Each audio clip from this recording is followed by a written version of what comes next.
Absolutely. I think in brief, I'd say it's a game changer for a lot of different sectors, but in particular, the industrial and manufacturing sectors.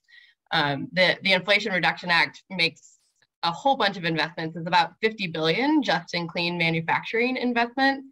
And that's directed towards electric vehicle manufacturing, helping industrial sites transform to reduce emissions and enhance their own competitiveness. So a lot of the money in the bill is actually going directly to these two sectors. And bouncing off of what Betty already said, we think it's going to make a lot of jobs possible. The Blue Green Alliance actually commissioned a study that found that just that 50 billion for the clean manufacturing investments in the IRA will create about 900,000 jobs in the next decade. And that's just the next decade. So it could be more beyond that even. We had to, stop somewhere.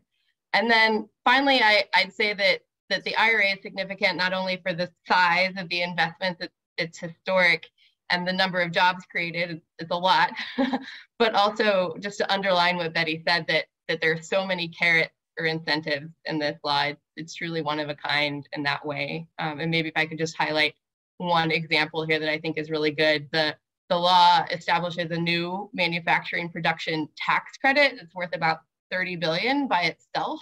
And that's directed towards the expansion of solar, wind, and battery manufacturing and critical minerals processing. So what y'all were just talking about a couple minutes ago. And it actually gives manufacturers in those sectors a direct pay option that allows them to take advantage of the tax credit without relying on like big Wall Street funding that is usually unavailable for those kind of manufacturing investments. And that's just one example.